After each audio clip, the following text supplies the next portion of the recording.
can you launch a real attack without queens on the board? Grandmaster Nihal Sarin shows that you can. In this game against Hikaru Nakamura, Nihal builds pressure with simple, clean moves and creates an attack even without the queens. So let's look at the game.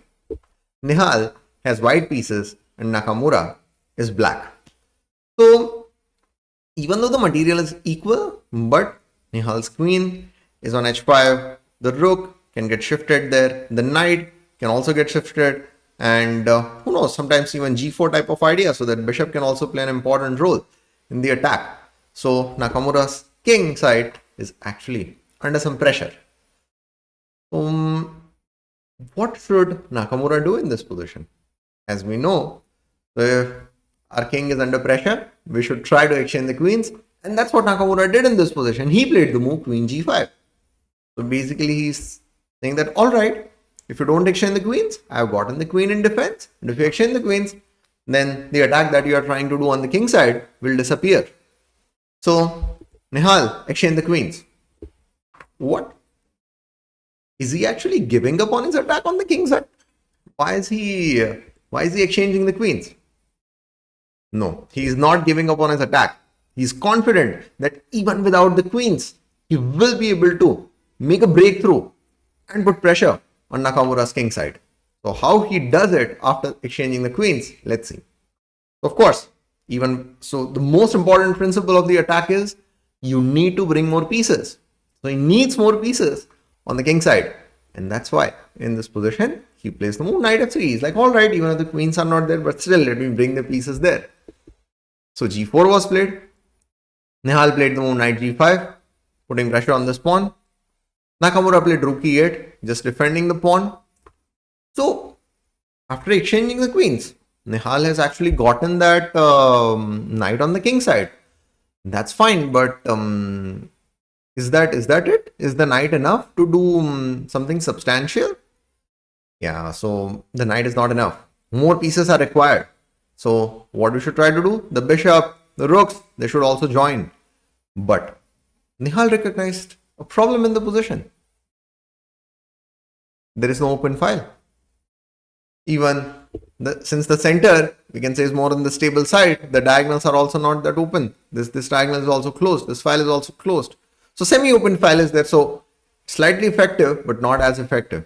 So he needs to open the diagonals. He needs to open the file. And that's why in this position, he played the move h3. Okay, and we get it. But how does that open this diagonal? How about this file? Let's see what his plan is. So in this position, if Nakamura plays g3, then just rook f3 and this pawn would fall. So he played the move g takes h3 in this position. Now, if you want, you can actually pause the video here and try to guess what Nihal played. So remember, the main objective, it is to try to open the position. In this position, Nihal played an extremely instructive move g4. So he's ready to give up this pawn, to remove this pawn from here. So this file would be open, this diagonal would be open. He recognized that even without the queens, if this diagonal gets open, if this file gets open, because Nakamura has not completed the development as of yet, it will be too much for him to handle that. Because if f takes g4 in this position, then something like bishop g6 can be played in this. So if rook f8, then bishop f7 check, because if the king moves, then there can be knight e6 type of ideas, or even rook f4. So after bishop g6, say if rook e7 is played, no worries, and this, and if king here, then bishop into e6. Yes, these pawns look strong, but they are not able to do much. Most likely they will soon fall, and the king is also quite weak. This pawn is also under pressure. So this was the plan of Nihal. G4, an extremely instructive move. Nakamura recognized that he can't take the pawn because this bishop g6, and there would be just too much of activity.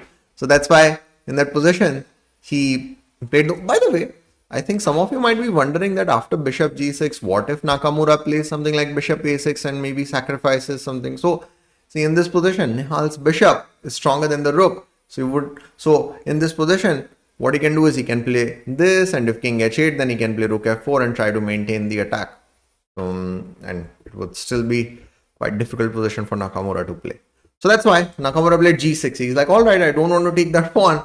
I'll just maintain the position. I'll keep the pawn on f5. So then Nihal in this position played king h2. He's like, all right, now I'll just slowly try to improve the position. So knight f8 was played. He got the pawn back. Knight h7 was played. He played king h4. He's like, all right, you want to exchange the knights, you do it, but I'll get my king on g5.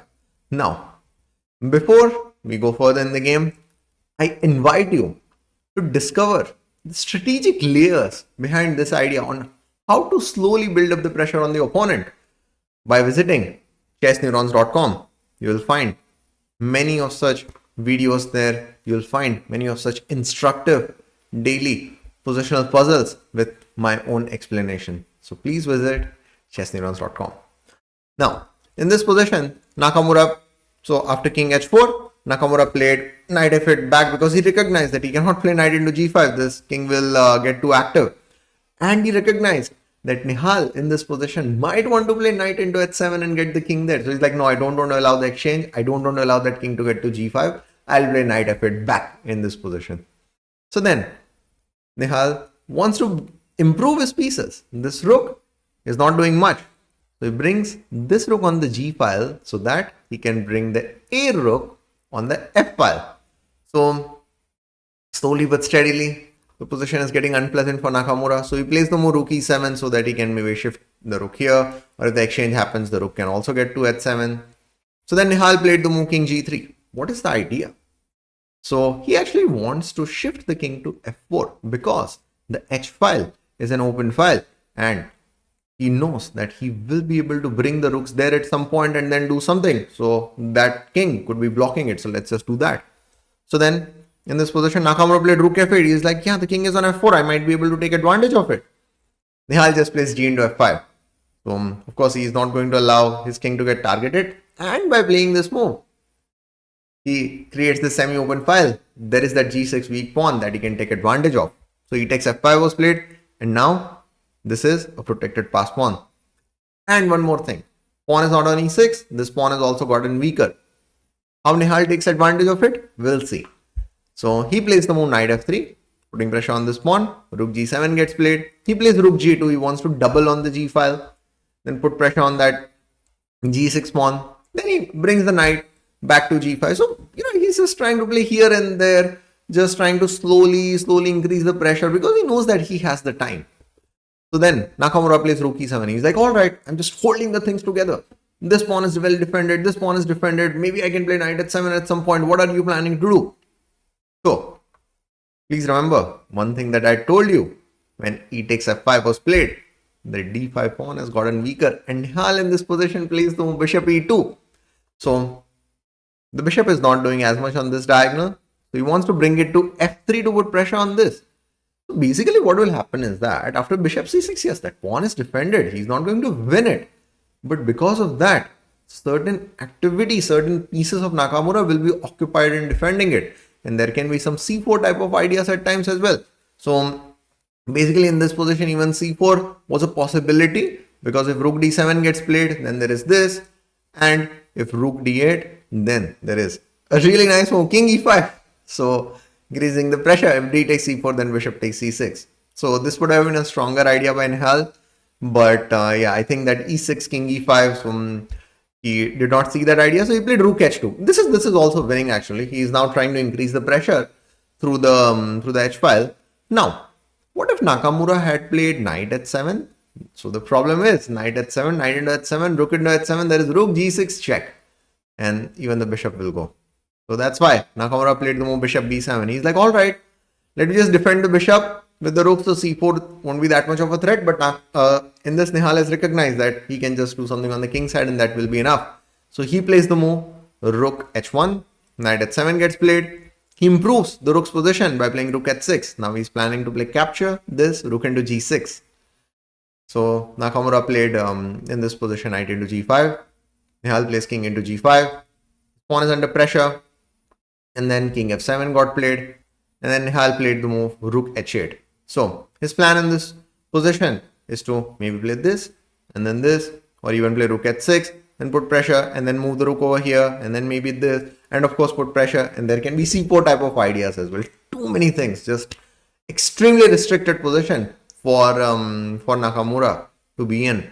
And by the way, please remember the material is equal, but Nakamura recognized that his position is so restricted. Nihal has so many ideas that he resigned in this position. So this is how you can attack even in the queenless position. Thanks everyone for watching the video, and I'll see you in the next one.